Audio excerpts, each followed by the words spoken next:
ଶ୍ରୀରାମ ଗୋଟେ ଭଲ କଥା ଯେ ଲୋକ ଅର୍ଥାତ୍ ଆମେ ଯଦି ସଚେତନ ହେବା ତାହେଲେ ଆମକୁ ଯେଉଁମାନେ ଶୋଷଣ କରୁଛନ୍ତି ଧର୍ମ ନାଁରେ ତାହେଲେ ଆମେ ବୁଝିପାରିବା। ଯେ ପର୍ଯ୍ୟନ୍ତ ଲୋକ ସଚେତନ ନାହାନ୍ତି ଜ୍ଞାନ ଉପରେ ଯେଉଁମାନେ ମୁଁ କହୁଛି ସେ ନାହାନ୍ତି ତାହେଲେ ସେମାନେ ମାନେ ଆପେ ଆପେ ଶୋଷିତ ହେଇଯିବେ। କାରଣ ସେ ସବୁ କଥାକୁ ତ କିଛି ବୁଝି ନାହାନ୍ତି, ସେ ସବୁ ଗ୍ରହଣ କରିଯିବେ। ଅର୍ଥାତ୍ ହିନ୍ଦୁ ଧର୍ମର ଯେଉଁ ସଂଜ୍ଞା କେହି ଜାଣିନାହାନ୍ତି କାହିଁକି ନା ବହୁ ଦିନ ଧରା ହିନ୍ଦୁ ଧର୍ମ ମାନେ ବହୁ ମୋଗଲ ଇଂରେଜମାନଙ୍କ ଦ୍ୱାରା ଶାସିତ ହୋଇ ତାଙ୍କର ମୌଳିକ ଚିନ୍ତାଧାରା ସମ୍ପୂର୍ଣ୍ଣ କମିଯାଇଛି। ଅର୍ଥାତ୍ ଅନ୍ୟମାନଙ୍କ ଦ୍ୱାରା ଶାସିତ ହୋଇ ତାଙ୍କର ଦାସତ୍ୱ ଭାବ ଏବେ ବି ଗଲା ନାହିଁ ବା ସଚେତନ ହୋଇପାରିଲେ ନାହିଁ। ସେମାନେ ଶାସନ କରୁଥିଲେ, ବର୍ତ୍ତମାନ ଅନ୍ୟମାନେ ଗଣତନ୍ତ୍ରରେ ସେହି ଶାସନ କରିଛନ୍ତି। ଅର୍ଥାତ୍ ପ୍ରତିବାଦ କରିବାର ଶକ୍ତି ସାଧାରଣ ମଣିଷ ପାଖରେ ନାହିଁ। ତେଣୁ ସବୁ ଦୃଷ୍ଟିରୁ ଦେଖିଲେ ଆମେ ଶୋଷିତ ହେଉଛେ। ହିନ୍ଦୁ ଧର୍ମ ଉପରେ ଯେଉଁ ମହାସଭା ହେଉଛି ମହାସଂଘ, ସେମାନେ ଆଗେ ବୁଝିବା ଦରକାର ଯେ ହିନ୍ଦୁ ଧର୍ମ ମହାସଂଘ ଅର୍ଥ ନୁହଁ ଆମେ ମୁସଲମାନଙ୍କର ବିରୋଧୀ ହେବା, ହେଲା ନା ନାହିଁ। ମୁସଲମାନ ବିରୋଧୀ ହିଁ ଆମେ ହିନ୍ଦୁ ମହାସଭା ଏହା ନୁହେଁ। ହିନ୍ଦୁ ମହାସଭାର ହେଉଛି ଆମ ହିନ୍ଦୁତ୍ୱକୁ ଜାଗ୍ରତ କରିବା, ହେଲା ନା ନାହିଁ। ସବୁ ଧର୍ମ ଏତେ ସ୍ପିଡ଼ି ବଢ଼ୁଛି, ହିନ୍ଦୁ ଧର୍ମ ଏତେ ସ୍ପିଡ଼ି କାହିଁକି କମିଯାଉଛି ବୁଝିଲେ। ତାଙ୍କ ମାନେ ଟିକେ ଖରାପ ନ ଭାବିଲେ ଭଲ ଯେ ସେ ଧର୍ମ ଗୁଡ଼ା ଏତେ ସହଜ ଯେ ଲୋକ ତାକୁ ଗ୍ରହଣ କରିଯାଉଛନ୍ତି। ଆମ ଧର ଟିକେ କଷ୍ଟ ହେଇଥିବାରୁ ତାକୁ ବେଶୀ ଗ୍ରହଣ କରନ୍ତି ନାହିଁ। ଯେଉଁଟା ସହଜ ତାକୁ ସେଇଟାକୁ ବେଶୀ ଧର୍ମ ସହଜ ନେଇଗଲେ, ଯେଉଁଟା କଷ୍ଟ ତାକୁ ଲୋକ ଏତେ ଗ୍ରହଣ କଲେ ନାହିଁ। ଅର୍ଥାତ୍ ହିନ୍ଦୁ ଧର୍ମ ସେତିକି ପ୍ରସାରିତ ହେଇପାରିଲା ନାହିଁ ଯେତିକି ପରିମାଣ ଅନ୍ୟ ଧର୍ମ ପ୍ରସାରିତ ହେଇପାରିଛି। ମୋ କହିବା କଥା ହିମାଳୟରୁ ଇଡ୍ ନଦୀ ପର୍ଯ୍ୟନ୍ତ ଯେତେ ବାଟ ରହିଲା ତାକୁ ହିନ୍ଦୁ କୁହାଯାଏ। ଆ ଭିତରେ ଯେ ବସବାସ କରନ୍ତି ତାଙ୍କୁ ହିନ୍ଦୁ କୁହାଯାଏ। ଅର୍ଥାତ୍ ହିନ୍ଦୁ ବୋଲି ଗୋଟେ ଅମୁକ ନୁହଁ, ଅର୍ଥାତ୍ ଅନ୍ୟ ଯେଉଁ ସମ୍ପ୍ରଦାୟ ରହିଲେ ମାନେ ଧର୍ମ ରହିଲା ସିଏ ବି ସେଇ ହିନ୍ଦୁ ଧର୍ମ ଭିତରେ ଯାଉଛି। ମାନେ ହିମାଳୟରୁ ଇଡ୍ ନଦୀ ଯୋଡ଼ିଦେଲେ ଯେତିକି ଜାଗା ତାରି ଭିତରେ ହିନ୍ଦୁ ଅଛନ୍ତି। ଆତରେ ବହୁ ଧର୍ମାବଲମ୍ବୀ ଥାଆନ୍ତି କିନ୍ତୁ ସେମାନେ ହିନ୍ଦୁ, ବୁଝିଲେ। ସେମାନେ ବି ହିନ୍ଦୁ କହିବାର ଅଧିକାର ଅଛି। ଅନ୍ୟ ଧର୍ମ ହେଇପାରନ୍ତି, ସମସ୍ତେ ହିନ୍ଦୁ ଏଇଟା କହିପାରିବା। ତାପରେ ରୁଚି ଅନୁସାରେ କିଏ କେଉଁ ଧର୍ମରେ ଅଛି, କିଏ ଖ୍ରୀଷ୍ଟିଆନ, କିଏ ମୁସଲମାନ, ଆମେ ହିନ୍ଦୁ ଏଭଳି ଅଛି। କିନ୍ତୁ ଯେତେବେଳେ ଆମେ ହିନ୍ଦୁ ବୋଲି ତାଙ୍କ କଥାକୁ ଛାଡ଼ିଦିଅ, ଆମର ସେତିକି ଉତ୍ଥାନ ହେଇଛି କି ନାହିଁ, ବା ହିନ୍ଦୁ ଧର୍ମ ଉପରେ ସେତିକି ଆମର ଯଥେଷ୍ଟ ଜ୍ଞାନ ଅଛି କି ନାହିଁ ନା ଦେଖାଯାଉଛି ବହୁ କମ୍ ଲୋକଙ୍କ ପାଖରେ ଏଇଟା ଅଛି। କେଉଁ ହିସାବରେ ପୁରାଣ ଶାସ୍ତ୍ର ଗୀତା ହିସାବରେ ଅଛି, କିନ୍ତୁ କର୍ମ ହିସାବରେ ବା ଯେଉଁଟା ପ୍ରକୃତ ହିନ୍ଦୁ ଧର୍ମର କର୍ମ ଉପରେ ଜ୍ଞାନ ଉପରେ ତ ବହୁ ଜାଣିଛନ୍ତି, କର୍ମ ଉପରେ କେହି ନାହିଁ, ହେଲା ନା ନାହିଁ।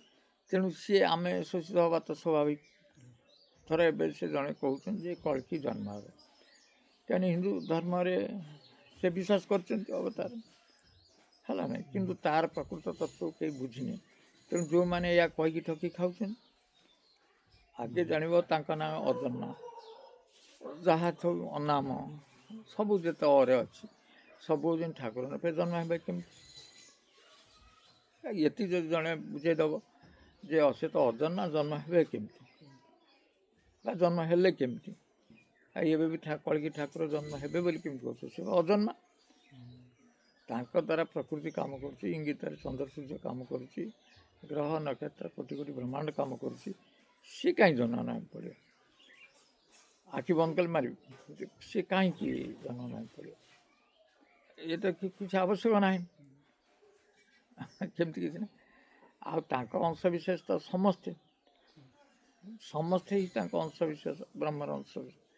ତେଣୁ କିଏ ଯେତେ ତାଙ୍କ ଅଂଶରେ ଯାହାକୁ ଜ୍ଞାନ ଦେଇଛନ୍ତି ସୃଷ୍ଟିର ପରିବର୍ତ୍ତନ ପାଇଁ, ସେମାନେ ଗୁରୁ ଭାବରେ ଆସିକି କିଛି ବୁଝାବୁଝି କରୁଛନ୍ତି ଧର୍ମର ପରିବର୍ତ୍ତନ ପାଇଁ। କିନ୍ତୁ ଆମେ ଧର୍ମରେ ମାନେ ଏମିତି ମୌଳିକ ଜିନିଷଟାକୁ ହରାଇ ସାରିଲେ। ହିନ୍ଦୁ ଧର୍ମର ଯେଉଁ ମୌଳିକ ଜିନିଷ ଯାହାକି ଠାକୁର ଟିକେ ଭଲ ପାଇଥାନ୍ତେ, କି କ'ଣ ସିଏ ବି ଆଉ କାହା ପାଖରେ ନାହିଁ। ତାହେଲେ ସେଇଟା କ'ଣ ନା ସେଇଟା ହେଉଛି ପଞ୍ଚଯଜ୍ଞ। ତୁମେ ହିନ୍ଦୁମାନେ ତୁମେ 5ଟି ଯଜ୍ଞ କରିବାକୁ ପଡ଼ିବ। 5 ଯଜ୍ଞ ବୋଇଲେ ମୁଁ 4:30 ଭିତରେ ଗାଧେଇବି, ଘରେ ଦୀପଟିଏ ଜାଳିବି, ଗୀତା ଅଧ୍ୟାୟ ପଢ଼ିବି କି ଭାଗବତ ଅଧ୍ୟାୟ ପଢ଼ିବି, ଏଇଟା ପଢ଼ିବି, ପିତୃପୁରୁଷଙ୍କୁ ପ୍ରଣାମ କରିବି ବା ବାପାଙ୍କୁ ସେବା କରିବି। ଆଉ ମୋର ଯେତିକି ରୋଷେଇ ହେଉଛି ସେ ରୋଷେଇର କିଛି ଅଂଶ ମାନେ ଅକ୍ଷୁର୍ଣ୍ଣ ମାନେ ଖାଇବା ପୂର୍ବରୁ ତାକୁ କିଛି ରଖିକି ଆମର ମାନେ ଯେଉଁ ପଶୁପକ୍ଷୀକୁ ଦେବା ବା ଗୋମାତାକୁ ଦେବା, ଅକ୍ଷୁର୍ଣ୍ଣ ଅଇଁଠା ନ କରି। ଆଉ ତୃତୀୟ ହେଉଛି ଅତିଥିକି ଅତିଥି ଦେବ ବା ଅତିଥିକି ଦେବତା ବୋଲି ଭାବିବା ଦରକାର। ଏହା ହେଉଛି ଗୋଟେ ହିନ୍ଦୁ ଧର୍ମର ପ୍ରତ୍ୟେକ ଘରର ନିୟମଟା ହେଲା ନାହିଁ, ଏତିକି କରିବ। ଆଉ ଦ୍ୱିତୀୟ ହେଉଛି ଯେ ପ୍ରତ୍ୟେକ ଘରେ ଗୋମାତା ବି ରହିବା ଦରକାର। ହିନ୍ଦୁ ଧର୍ମରେ ଯାହାକୁ ନେଇକି ଆଜି ବିଶେଷ ଝଗଡ଼ା ହେବାକୁ ଯିବ ସେ ହେଉଛନ୍ତି ଗୋମାତା। କିନ୍ତୁ ଆଗେ ବୁଝୁନାହାନ୍ତି ଏମାନେ ଯେଉଁ ଗୋ ରଖିଛନ୍ତି ବା ଗାଈ ରଖିଛନ୍ତି, ଏମାନେ କ୍ଷୀର ଦୁଇଁକି ବେପାର କରିବାକୁ ରଖିଛନ୍ତି ନା କ'ଣ ପାଇଁ ରଖିଛନ୍ତି? ଧର ଜର୍ସି ଗାଈ ହେଉଛି, ସେମାନେ କ୍ଷୀର ଗାଈ ତାକୁ ଖୋଇବ, ତାର କ୍ଷୀର ଦେବ। କିନ୍ତୁ ଦେଶୀ ଗାଈକି ଯେଉଁ ପୂଜା କରାଯାଏ ଘରେ ଘରେ, ଆଗେ ଥିଲା ସେ ପ୍ରଥାଟା। ଏବେ ସେଇ ଦେଶୀ ଗାଈ ହାଡ଼ ଗଦା ତାକୁ ତଥାପି ବାଡ଼େଇକି ଦୁହୁଁଛନ୍ତି ନା ନାହିଁ। ଏମାନେ ସେ ହଡ଼ା ଯେତେବେଳେ ହେଇଯାଉଛି କ୍ଷୀର ଦେଉନି ବା ବଳଦଟା ହଡ଼ା ହେଇଯାଉଛି ବା ଆଜିକାଲି ବଳଦ ଆଉ ନାହିଁ, ଅଣ୍ଡିରା ବଳଦ ଗୁଡ଼ାକୁ ତାକୁ ବିକୁଛି କିଏ? ହିନ୍ଦୁ ବିକୁଛନ୍ତି ବୋଲି ମୁସଲମାନ ନେଉଛି ନା ନାହିଁ। ଯେତେବେଳେ ସିଏ ନେଇକି ଟ୍ରକରେ ଯାଉଛି ତୁମେ ତାକୁ ବାଡ଼େଇକି ଖୋଲି ଦେଉଛ। ଆଉ ଯେ ବୁଝୁନା ଯିଏ ବିକିଲା କିଏ? ସେ ଗାଈଟାକୁ ଧରିକି ଆସିକି ତା ରୁଟ୍କୁ ଆସ, ଏ ଲୋକଟା କିଏ ବିକିଲା? ସେଇ ଜଣେ ହିନ୍ଦୁ। ବୁଝିହେଉଛି ନାହିଁ। ତେଣୁ ତୁମେ ଯାହାକୁ କହୁଛ ହିନ୍ଦୁ ମହାସଭା କରିବା ପାଇଁ ଯାହାକୁ ଡାକୁଛ, ସେମାନେ ହିନ୍ଦୁ ତ? ଏଇ ଲଜିକରେ ଦେଖିବ, ସେମାନେ ତ ହିନ୍ଦୁ ତ କି? ଆଗେ ହିନ୍ଦୁରେ ଲେଖା ହେଇଛି ଯେ ତମ ବୋହୂ ସୀତାମାଙ୍କ ଚରିତ୍ରରେ ଲେଖା ହେଇଛି ଯେ ତାର ବନ୍ଧ ଡେଇକି ଯାଇପାରିବ ନାହିଁ ପଦାକୁ, ବେଦରେ ଅଛି। ସେ ଯଦି ଯାଏ ତା ସ୍ୱାମୀ ସହିତ ଯିବ, ନହେଲେ ପୁଅ ସହିତ ଯିବ। ଆମର ବାପା ଥିଲା, ଆମର ମୁରବୀ ଥିଲେ। ବାପା ପଳାଇ ସେଇ ସ୍ତ୍ରୀର ମୋ ବୋଉର ମୁରବୀ କିଏ ଥିଲେ? ମୋ ସାନ୍ତ ଥିଲା, ତାଙ୍କ କଥା ମାନୁଥିଲେ।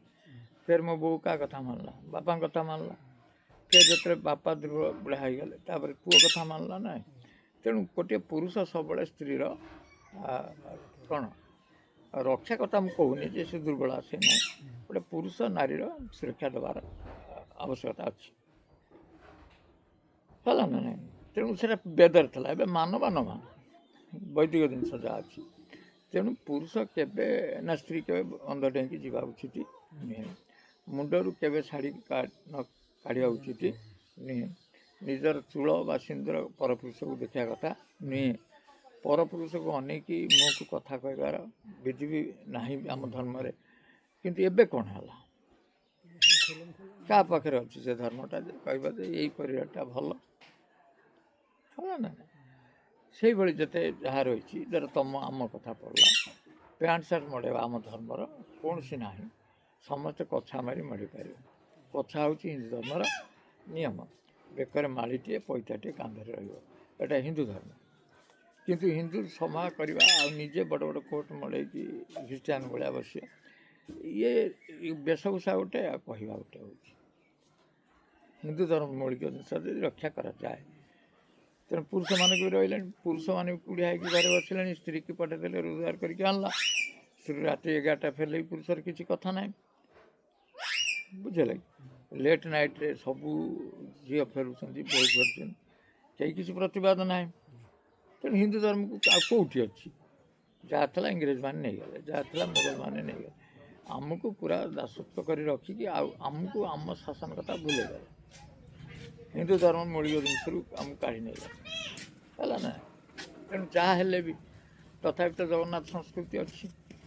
ସେଇଟାକୁ ଟିକେ ପଢ଼ୁନାହାନ୍ତି। ଜଗନ୍ନାଥ ସଂସ୍କୃତିରେ କ'ଣଟା ଅଛି ଯେଉଁଟା ମୌଳିକ ଜିନିଷଟା ହିନ୍ଦୁମାନଙ୍କର, ସେଇଟାକୁ ଯଦି ଭଲ ଭାବରେ ପଢ଼ନ୍ତେ ସିଏ ବି ହୁଅନ୍ତା।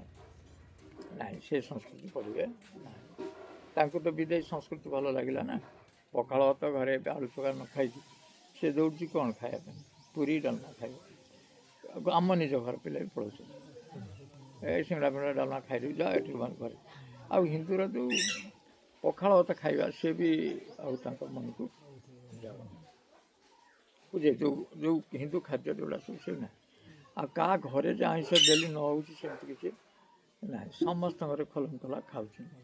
ଆଉ ଗୋଟେ ଗୋଟେ ଗାଁରେ ସବୁ ଦେଖିବ ତ ପରିବାର ମିଳିବା ବି ବଡ଼ କଷ୍ଟ ଯେ ମଦ ନ ପିଉଥିବ। କେଉଁଟା ହିନ୍ଦୁତ୍ୱ କ'ଣ ଅଛି ୟାଙ୍କ ପାଖରେ ହେଲା। ଇଏ ତ ମୁସଲମାନ ବର୍ତ୍ତମାନ ଯେଉଁଭଳି ଅତ୍ୟନ୍ତ ମୁଁ କହୁନି ଉଗ୍ରତା କଥା, ତାଙ୍କ ବଂଶଟା ଯେତିକି ବିସ୍ତାର କରିଯାଇଛି ହେଲା କି, ଯେତେବେଳେ ବହୁତ ବିସ୍ତାର କରେ ସେତେବେଳେ ବିଲୟ ହୁଏ। ହିନ୍ଦୁ ବହୁ ସଂଖ୍ୟାରେ କମିଯାଇଛି, ତେଣୁ ସେମାନଙ୍କର ବିଲୟ ତ ନିଶ୍ଚିନ୍ତ ହେବ। କିନ୍ତୁ ଆମେ ହିନ୍ଦୁ ବୋଲି ଠାକୁରଙ୍କ କତିରେ ମୁହଁ ଦେଖିପାରିବା ତ ହେଲା ନା, ସେଇଟା ଆଗକୁ ଦେଖୁ କେତେ ସମୟ ହେଉଛି ଯେ ଏଇଟା ବଡ଼ କଥା। ତୁମ ପାଖରେ ହିନ୍ଦୁତ୍ୱ ଅଛି କି ସେଇରକମ ଭାବରେ ତତ୍ତ୍ୱକୁ ନ ଜାଣି ଯେଉଁ ଅଚାନ ମହାପୁରୁଷଙ୍କ ତତ୍ତ୍ୱକୁ ଏଇ କଳିକି ଅବତାର କହିକି ସେ ସମ୍ବଳ ଜନ୍ମ ହେବେ ବିରଜା କ୍ଷେତ୍ରରେ ଏଇଭଳିଆ କହିକି କେତେ ଜ୍ଞାନୀ ଲୋକ ଗୁଡ଼ା କହିକି ଲୋକଙ୍କୁ ଠକୁଛନ୍ତି ନା ନାହିଁ। ଯଦି କହିଲ ତୁମେ 12 ମାସରେ କହି ଚାଲିଛ, ଗୋଟେ ହେଉନି ଯେତେବେଳେ ତୁମେ ପୁଣି କାହିଁକି ଲୋକଙ୍କୁ କହିକି ଠକୁଛ? ଯଦି ବିନାଶ ଅଛି ସେ ଭଗବାନ କରିବେ, କାରଣ ଯେଉଁ ବଂଶ ଅଧିକା ବଢ଼େ ତାର ବିଲ ବିନାଶ ହୁଏ। ତେଣୁ ମୁସଲିମ ସଂଖ୍ୟା ବଢ଼ିଛି, ତେଣୁ ବିନାଶ ହେଇପାରିବ ଯୁଦ୍ଧରେ। ଏବେ ନହେଲେ କାଲି ହେଉ ପରଦିନ ହେଉ ଭଗବାନଙ୍କ ଦୃଷ୍ଟିରେ ସେ ତ ବିନାଶ ଅଛି, ନହେଲେ ସୃଷ୍ଟିରେ ସାମ୍ୟତା ରହିବନି। କିନ୍ତୁ ତମକୁ ଯେତେବେଳେ ଠାକୁର ବଞ୍ଚେଇବେ ଜଗନ୍ନାଥ, ତମ ପାଖରେ କେଉଁ ଗୁଣଟା ଅଛି? ନା ଆମେ ମନ୍ଦିର ଯାଇଥିଲୁ, ଏଇ କ'ଣ ଗୋଟେ କଥା। ମନ୍ଦିର ଯିବା ନ ଯିବା ସେଟା ଯାଇକି କାମନାରେ ଯାଇଥିବ, ଦୁନିଆ କଥା ଆହୁରି ଠାକୁରଙ୍କୁ ମାଗିକି ଯିଏ ଯାଉନି ହେଲେ ତାର ଭଲ କିଛି ମାଗୁନି, ତମେ ତ ଦୁନିଆ କଥା ଯାଇକି କଳ୍ପବଟରେ ବାନ୍ଧିଥିବ, ଠାକୁରଙ୍କୁ କହିଥିବ କି ମନ୍ଦିରକୁ ଯୋଉଠି ଯାଉଛ ସବୁବେଳେ କାମନା ନେଇକି ଯାଉଛ। ଅର୍ଥାତ୍ 20 ଟଙ୍କାରେ କଦଳୀ ଦୁଇଟା କି କ'ଣ ନେଇକି ଗଲା, କିନ୍ତୁ 20 ଲକ୍ଷ ଟଙ୍କାରେ ମାଗିଦେଇ ଯାଇଥିବ। ଯଦି ପ୍ରକୃତ ଠାକୁର ହେବ ସେ କାହିଁ ସେ 20 ଟଙ୍କା ଖାଇବ, କାହିଁ 20 ଲକ୍ଷ ଦେବ କାହିଁ? ତେଣୁ ମନ୍ଦିର ଯା ଯୋଉଠି ଯା କାମନା ଶୂନ୍ୟ ଭାବରେ ଭକ୍ତିରେ ଗଲେ ଭଲ। କିନ୍ତୁ କେଉଁ ହିନ୍ଦୁଟା ଯେ କାମନାରେ ଯାଏ ନା ସେ କଥା ମୁଁ ଜାଣିନି। ସବୁ ଧର ସେ କହିଲେ ଗୋଟେ ଭଲ କଥା କହୁଛି ଯେ ମୁଁ ଛତ୍ର ବାଣ୍ଟୁଥିବି ଗୋମତୀ କୂଳରେ ଯାଇ। ଆଚ୍ଛା ଗୋଟେ ଚିନ୍ତା କରି ବୁଝ, ସେଇମାନେ ଯେଉଁମାନେ ଠାକୁର କହୁଛନ୍ତି ସେଟା ଏତିକି ବୁଝୁନାହାନ୍ତି ଯେ ଗୋମତୀ କୂଳରେ, ଗୋମତୀ କୂଳରେ, ତା ଗୋମୁଖୀ ହେଇଥିଲେ ଆମେ କହିବା ଗୋମୁଖୀ ପାହାଡ଼ରୁ ଆସୁଛନ୍ତି, ସେ ମାନେ ବୈତରଣୀ ହେଇପାରେ କି ବ୍ରାହ୍ମଣୀ ଯାହା କରେ। ଗୋମତୀ କୂଳରେ ଯାଏ ହେଲା ନା, ଗୋମତୀ କୂଳରେ ଯାଇ କେଉଁ ସେ ଲେଖିଛନ୍ତି ଯେ ଗୋମତୀ ମାନେ ଗୋ ବୋଲେ ଇନ୍ଦ୍ରିୟ, ମତୀ ହେଲା ମନ। ତେଣୁ ଇନ୍ଦ୍ରିୟକୁ ଚଳଉଛି କିଏ? ମନ। ମନର ଘର ହେଉଛି କଣ୍ଠ ହେଲା ନା। ଏଟା ଭଲ ଅର୍ଜନ। ସେଇ କଣ୍ଠ ପାଖରୁ 10ମ ଦ୍ୱାରରେ ମୁଁ ଛତ୍ର ବାଣ୍ଟୁଥିବି, ଅର୍ଥାତ୍ ଚେତୁଆ ଭଗତକୁ ଚାହିଁଛି। ଚେତୁଆ ଭଗତ ଯିଏ ଥିବେ, ଅର୍ଥାତ୍ ଚେତା ମାଧ୍ୟମରେ ଯେ ଅର୍ଦ୍ଧଉର୍ଦ୍ଧ ମଧ୍ୟସୂତ୍ରକୁ ଜାଣିଥିବେ, ତାହେଲେ ମୁଁ ତା ସବୁଠି ଏକାକ୍ଷରରେ ତାଙ୍କୁ ବ୍ରହ୍ମ ଏକାକାର ପର୍ଯ୍ୟନ୍ତ ନେଇପାରିବି। ଚେତୁଆ ଭଗତ ଚାହିଁ ଯାହାର ଚେତା ଥିବ, ସେଇଠୁ ମୁଁ ତାଙ୍କୁ ନେଇକି ଏଇ କଥା କହୁଛି। କେଉଁଠି ନା ଗୋମତୀ କୂଳରେ। ଗୋମତୀ ହେଲେ ଭଲ ବୁଝା ମନ, ମନର କୂଳ ହେଉଛି କିଏ? 10ମ ଦ୍ୱାର। ତେଣୁ 10ମ ଦ୍ୱାରରୁ ସେ କଥା ବୁଝଉଥିବେ। କିନ୍ତୁ କଥା ହେଉଛି ଜଣୁଟିଏ ତ ଚାହିଁବା ଦରକାର ଯେ ଇଏ କ'ଣ ଗୋଟେ ତତ୍ତ୍ୱ ଅଚାନ ମହାପୁରୁଷ କରିଛନ୍ତି, ଆମେ ସେଇଟା ବୁଝିବା।